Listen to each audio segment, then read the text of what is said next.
तो दोस्तों इस वीडियो में हम बात करेंगे सीएसएस कमेंट्स के बारे में और सीएसएस कलर्स कैसे यूज करते हैं। तो सबसे पहले हम देखते हैं सीएसएस कमेंट्स क्या होते हैं।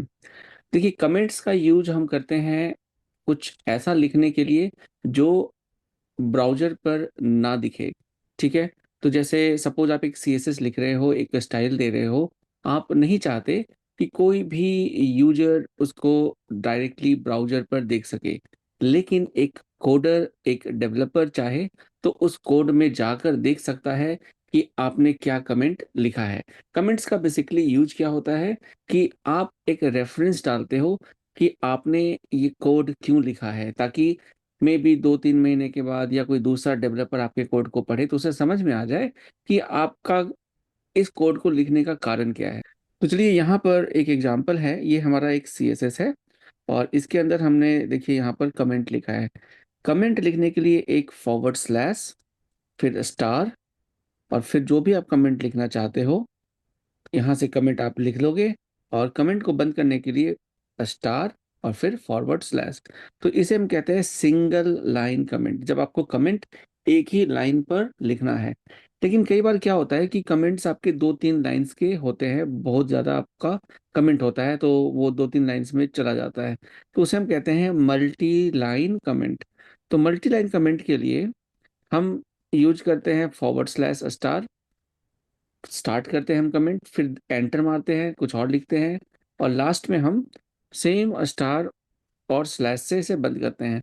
तो सेम कोड जो हमने सिंगल लाइन में देखा था, सेम वही कोड आप मल्टी लाइन में भी यूज़ कर सकते हो। तो ये है ऑल अबाउट सीएसएस कमेंट्स।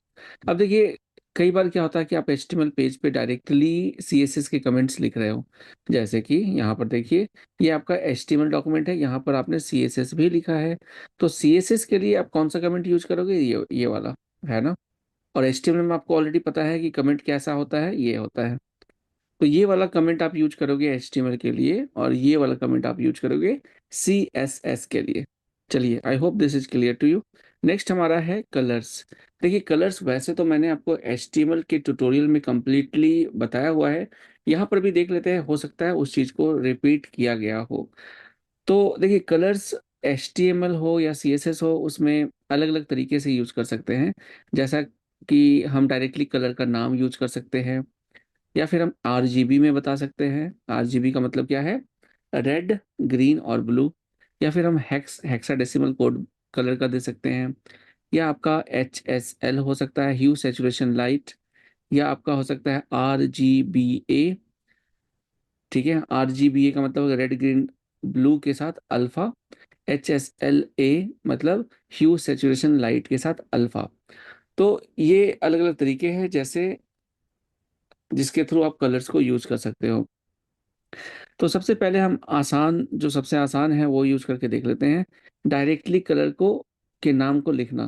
तो यहाँ आप देखिए, हमने डायरेक्टली कलर के नाम यहाँ पर लिखे हैं। Tomato, orange, Dodger blue, like that. और ये कलर हम अगर हम चाहे तो सीएसएस के बैकग्राउंड में भी लगा सकते हैं। अब इस कलर को हम किसी भी एलिमेंट के बैकग्राउंड में लगा सकते हैं। तो बैकग्राउंड में कलर को लगाने के लिए हम यूज़ करते हैं कौन-सी प्रॉपर्टी? प्रॉपर्टी का नाम है बैकग्राउंड हाइफ़न कलर और उसके अंदर हम वैल्यू डाल देंगे जो भी कलर हमें पसंद है। यहाँ इस एग्ज़ाम्पल में देखिए, ये हमने एक H1 लिया है, H1 का कलर हमने ब्लू कर दिया है, P टैग लिया है जिसमें हमने इसका बैकग्राउंड कलर टोमेटो कर दिया है। ओके? अब हमें सपोज़ अपने सीएसएस के टेक्स्ट का कलर चेंज करना है, तो उसके लिए प्रॉपर्टी होती है कलर। अब ऊपर देखिए, हमने ये क्या यूज़ था, बैकग्राउंड कलर यूज़ किया था, यहाँ पर सिर्फ कलर करेंगे, तो कलर से टेक्स्ट का कलर चेंज हो जाएगा, ठीक है? यहाँ पे इसका आउटपुट देख लीजिए। हेलो वर्ल्ड आपका टोमेटो हो गया है, सेकंड वाला आपका ब्लू और थर्ड वाला ग्रीन हो गया है, ठीक है? नेक्स्ट हमारा है बॉर्डर कलर। बॉर्डर कलर देने के लिए हम यूज़ करते हैं बॉर्डर नाम की प्रॉपर्टी और इसमें हम पहले बताते हैं कि ये कितने पिक्सेल्स का होगा। 2 पिक्सेल्स इसकी विड्थ होगी। ये किस टाइप का होगा? सॉलिड कलर होगा और कलर का नाम हम यहाँ पर बता सकते हैं। अब ये तो थे कलर के नेम्स, डायरेक्टली हमने मेंशन किया था। और भी दूसरे तरीके होते हैं जिसमें हम कलर्स दे सकते हैं, जैसे आरजीबी जैसा मैंने पहले बताया था, या हेक्सा कोड। हेक्साडेसिमल कोड, जैसे FF6343, और हम HSL में भी दे सकते हैं 900% 64। इसी में हम ट्रांसपेरेंसी भी डाल सकते हैं अल्फा के थ्रू। ये देखिए, RGB के बाद हमने ए लगा दिया, ए हमने 0.5 दे दिया, मतलब 0.5 अल्फा। अल्फा होता है 0 का मतलब लाइट और 100 का मतलब सॉलिड कलर। ठीक है, ये एग्जांपल आप ट्राई करके देख सकते हो। अब हम डायरेक्टली चलते हैं RGB की तरफ और समझते हैं RGB में क्या होता है। देखिए, RGB में होता है रेड, ग्रीन और ब्लू। ठीक है, और यहाँ पर देखिए ये इन्होंने एक बना रखा है स्लाइडर, और यहाँ पे देखिए इसकी जो मैक्सिमम वैल्यू होती है 255। तो अगर मैं RGB के तीनों के 255 255 255 कर दूं, तो ये आपका बन जाएगा वाइट। और अगर मैं तीनों को 0 0 कर दूं तो क्या बन जाएगा? आपने सही गेस कर लिया, ब्लैक। ठीक है, और इन दोनों के बीच में आप कोई सा भी कलर बना सकते हो। देखो, यहाँ से रेड मिक्स कर रहे हो, फिर आप ग्रीन मिक्स कर रहे हो। अब अपनी मर्जी का जैसा कलर आप बनाना चाहते हो वैसा कलर बनाकर अब इसके कोड को यहाँ से कॉपी भी कर सकते हो। ठीक है जी। तो यहाँ पे कुछ एग्जांपल्स दिए हैं कि ब्लू चाहिए तो एक चीज़ मैं बता दूं, अगर आपको रेड चाहिए तो पहला जो वैल्यू होता है R 255 कर दीजिए, और बाकी ग्रीन और ब्लू को 0 0 कर दीजिए, वो रेड बन जाएगा।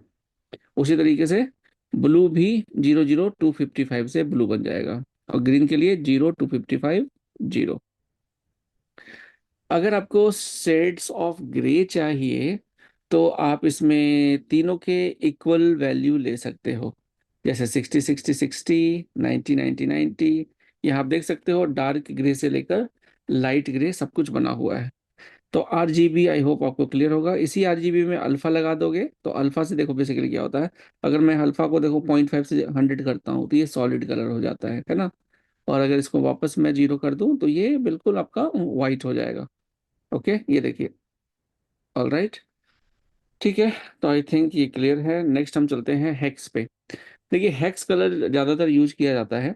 हेक्स का मतलब है हेक्साडेसिमल कलर, और इसमें बेसिकली छः कैरेक्टर्स होते हैं। ठीक है, पहले के दो आर को रिप्रेजेंट करते हैं, मतलब रेड को, दूसरे दो जो है ग्रीन, और तीसरा जो होता है वो ब्लू को। तो यहाँ पर देखिए RRGGBB यहाँ पे लिखा हुआ है ना। और अगर आप सिर्फ 3 कैरेक्टर्स लिखते हो तो वो ऑटोमेटिकली रिपीट हो जाते हैं। नहीं समझ में आया? देखिए, अगर आप लिखोगे FC9, ठीक है, तो ये ऑटोमेटिकली ब्राउजर समझेगा FFCC99। तो जैसे समटाइम्स आपको व्हाइट डालना है कलर, तो FFFFFF होता है, उसको आप सीधा क्या लिख सकते हो, FFF। ब्लैक के लिए 0 0 0, लाइक दैट। ठीक है, अब हम देखिए हेक्स में क्या होता है। पहले के दो दो कैरेक्टर्स है वो रेड को, दूसरा ग्रीन को और तीसरा ब्लू को रिप्रेजेंट करते हैं। तो रेड अगर मैं फुल कर दूं FF, और ग्रीन को 0, ब्लू को 0, तो क्या बन जाएगा? Red colour. ग्रीन चाहिए तो ग्रीन वाले को FF कर दो, रेड को 0, ब्लू 0, तो ये बन जाएगा रेड। उसी तरीके से आप ब्लू जनरेट कर सकते हो। ये सारे कलर्स आपको यहाँ पर दिए हुए हैं, ये आप देख सकते हो अपने हिसाब से।